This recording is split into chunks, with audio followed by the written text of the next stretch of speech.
নমস্কার বন্ধুরা, চলে এলাম আজকে আবার টেস্টি টিপস ফুড চ্যানেলে। তো আপনাদের সামনে আবার একটা রেসিপি নিয়ে। তো আজকে আমার রেসিপিতে থাকছে পায়েস। তো পায়েসটা সম্পূর্ণ মুখরোচক স্বাদে, মানে গাঢ় ক্ষীর টাইপের পায়েসটা বানাবো। তো একদম মানে যেমন পায়েস হয় তো পারফেক্ট সেই রকমই পায়েসটা তৈরি করব।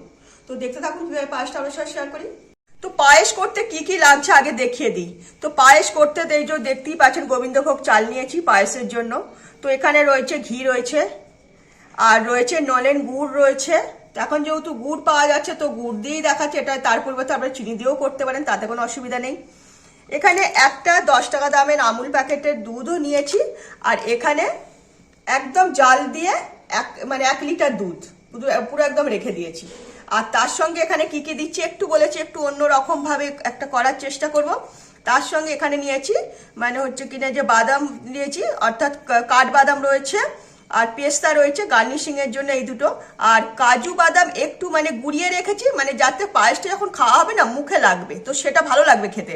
তো গুঁড়ানো আছে একটু পায়েস, এই পায়েসের জন্য কাজু বাদামটা, আর একটু গোটাও কাজু রয়েছে, কিশমিশ রয়েছে। তো তারপরে যা দেবো দেখাতেই থাকবো। তো দেখতেই পাচ্ছেন আমি পায়েসের তৈরি করার জন্য ফার্স্ট চালটাকে ভেজে নেব। তো ঘি দিয়ে দিয়েছি, ঘিটা একটু বেশি পরিমাণেই দেবেন যাতে খাবারটা বেশি খেতে ভালো লাগবে আর গাঢ় হয়ে যাবে। 3টে তেজপাতা দিয়ে দিলাম ঘিয়ের উপরে। একটু তেজপাতাটা নাড়াচাড়া করে নেবো। আমি কিন্তু কাজু কিশমিশ ভাজবো না, কারণ পায়েসে কাজু কিশমিশ ভাজতে পারে না কালারটা একটু চেঞ্জ হয়ে যায়, তো তাই জন্য ভাজবো না। তো এবার আমি এর মধ্যেই এই যে চালটা রয়েছে গোবিন্দভোগ চালটা 100 চাল নেওয়া রয়েছে, সেটা আমি ছেড়ে দিলাম।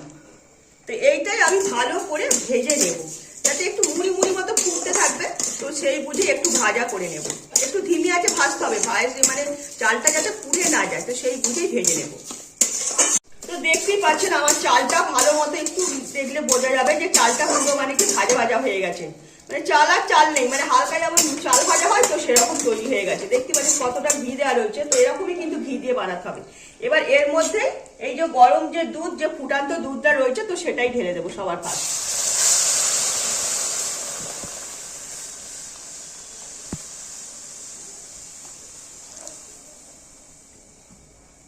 তো ঢেলে দিয়েছি, যেহেতু গরম দুধ তো বেশিক্ষণ ফুটতে টাইম লাগবে না, দুধটা এক্ষুনি ফুট ধরে যাবে। এইটাই প্রথমে আগে একটু মানে চাল আর ওই যে দুধটা একদম দুটোই ফুটিয়ে নেবো ভালো মতো, যাতে মানে চালটা মানে পায়েসের মতো ভাত তৈরি হয়ে যায়, আর দুধটাও অনেকটা গাঢ় হয়ে যাবে। তারপরে যদি দুধ লাগে তো আরেকটু দুধও ঢেলে দেবো। তো দেখতেই পাচ্ছেন মানে চাল আর দুধ ভালো মতো ফুটছে একদম। তো এইভাবেই ফুটতে দিতে হবে, যাতে একটু মানে সব একসঙ্গে গাঢ় হতে পারে, চালটাও সেদ্ধ হয়ে যাবে, দুধটাও আরো গাঢ় হয়ে যাবে। তো এইভাবেই আমি এখন যতক্ষণ না মানে ভাত মানে চালটা আর কি ভাত তৈরি হয়ে যাচ্ছে, যা বললে বোঝা যাবে এক কথায়, তো ততক্ষণই পর্যন্ত আমি এইভাবেই জাল দেব। তারপরে কিছুক্ষণ পরে তারপরে যা যা দেবো দেখাতে থাকবো। তো দেখতেই পাচ্ছেন আমার কতটা গাঢ় হয়ে গেছে, চাল আর দুধ পুরো ফুটে ফুটে অনেকটাই গাঢ় হয়ে এসছে। তো এই মুহূর্তে এবার এই যে ধুয়ে রাখা যে কিশমিশ আর গোটা কাজুটা ছেড়ে দেব। আর পরে আবার একটু পরে তখন এই যে ভেঙে যে কাজুগুলো রেখেছি মানে হাফ পিসে রাখা, তো সেগুলো দেবো। এখন কিন্তু ওগুলো দিলে ওর সঙ্গে পুরোই মিশে যাবে, এখন এগুলো গোটা যেহেতু, তাই জন্য এগুলো একটু এখন দিচ্ছি যাতে সেদ্ধটা হয়ে যায় আর এই খাবারের সঙ্গে গন্ধটা মিশতে পারে। এই পর্যায়ে এসেছে, তো এখন আমি এইভাবেই আরো গাঢ় করতে থাকবো। তো দেখতেই পাচ্ছেন আমার খাবারটা কতটা গাঢ় হয়ে গেছে, চাল আর দুধ একদম মিলে মিশে গেছে, তো একদম গাঢ় একটা পায়েস তৈরি হয়ে গেছে। তবু এখন আমার এর মধ্যে অনেক কিছুই দেওয়া বাকি রয়েছে। তো আপনারা যদি গুড়ের পরিবর্তে চিনি দেন তো চিনিও দিতে পারেন, তাতে কোনো অসুবিধা নেই। তো আমি এখন গুড় পাওয়া যায় তাই দিচ্ছি। এবার আমি পরিমাণ মতো এই গুড় দেবো।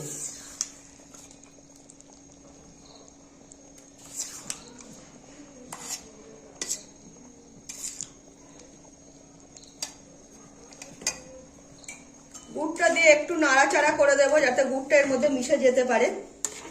তো গুড় দিলে কিন্তু আবার একটু জল ভাব এসে যাবে, মানে আরো পাতলা হয়ে যাবে, তো সেই বুঝেই পায়েসটা গাঢ় করে নিয়েছি। তো এইভাবে একটু নাড়াচাড়া করে গুড়টা আগে এর সঙ্গে মিশিয়ে নেব। তো দেখতেই পাচ্ছেন আমার পায়েসটা কতটা গাঢ় হয়ে গেছে, তো একদম অনেকটাই গাঢ় হয়ে গেছে। তো এর মধ্যে আমি এই পর্যায়েতে এখন অল্প করে একটু এলাচের গুঁড়ো দেবো। আর হ্যাঁ, আপনারা যখন চিনির পায়েস করবেন না অল্প একটু ব্যালেন্স মতো নুন দেবেন, 1 চিমটি, নইলে কিন্তু টেস্টটা ভালো লাগবে না। আমি সামান্য এখন একটু এলাচের গুঁড়োটা দিলাম এই কারণে যে এখন মানে পুরো খাবারটার সঙ্গে মিশে যেতে পারবে। তো সেই জন্য এখন একটু এলাচের গুঁড়ো দিলাম, পরে একটু দেবো। আর এখানে যে এই যে হাফ পিসে রাখা অল্প একটু কাজু এর মধ্যে ছড়িয়ে দিলাম, অল্প একটু পেস্তাও এখন একটু এর মধ্যে ছড়িয়ে দিলাম, আর বাদাম আমন্ড বাদামও একটু ছড়িয়ে দিয়েছি। একদম গাঢ় একটা পায়েস তৈরি হয়েছে, দেখতেই পাচ্ছেন পুরো ক্ষীরের মতন হয়ে গেছে।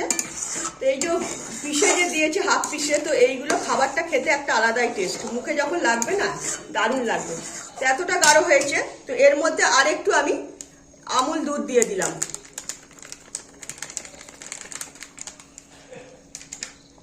একটু নাড়াচাড়া করে দেব যাতে এর সঙ্গে মিশে যাবে।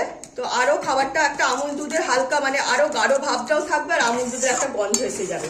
এইটাই এখন মিশিয়ে নেবো একটু এর মধ্যে। তো দেখতেই পাচ্ছেন আমার পায়েসটা পুরো একদম রেডি হয়ে গেছে, একটা গাঢ় ক্ষীরের মতন পায়েস তৈরি হয়ে গেছে। তো এবার আমি এই পর্যায়েতেই নামিয়ে দেবো, তারপর এবার কি দেবো দেখাতেই থাকবো। দেখতেই পাচ্ছেন বড় বাটিতে পায়েসটা ঢেলে নিয়েছি, এবার এর মধ্যে অল্প করে একটু গরম মশলার গুঁড়ো ছড়িয়ে দিলাম। তো আগে তো সামান্য দিয়েছিলাম, তো এখন একটু দিলাম যাতে গরম মশলার মানে গন্ধটা থাকে। এবার এখানে এই যে কুচানো রয়েছে আমন্ড বাদাম, সেটাও এর মধ্যে গার্নিশিং করছি। কাজু বাদাম কুচানো যে কাজু, একটা টেস্টটাই খেতে আলাদা হয়ে যাবে পুরো পায়েসটা। এখানে যে পেস্তা,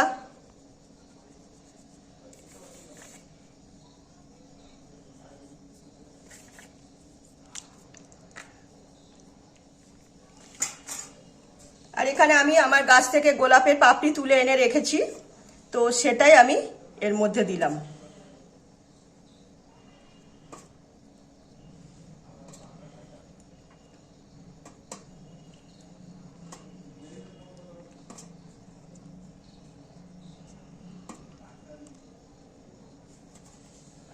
হয়ে গেল আমার একদম পায়েস তৈরি, যেটাকে বলে ক্ষীর পায়েস একদম তৈরি। তো দেখতেই পাচ্ছেন পায়েসটা একদম সম্পূর্ণ মানে নতুন ধরনের ভাবে করলাম, তো এর টেস্টই সম্পূর্ণ আলাদা। তো যেমন গাঢ় আর তেমনই একদম সবকিছু দিয়ে পায়েস তৈরি করেছি। আপনারা কিন্তু এর মধ্যে যদি চিনি দেন, তো চিনির মধ্যে কিন্তু একটু অল্প এক চিমটি পায়েসের আর কি নুন দেবেন, কারণ আমার যেহেতু গুড় দিয়ে করেছি তাই আমি নুন দিলাম না, কারণ নুন দিলে তাহলে গুড়ের মানে গুড় আছে তো তো তখন আর কি বেশি নোনতা ভাবটা এসে যাবে। তো সেই বুঝেই কিন্তু একটু টেস্ট করে দেখে নিতে হবে নুন লাগবে কিনা, তবেই কিন্তু নুন দেবেন, নইলে কিন্তু নুন দেবেন না।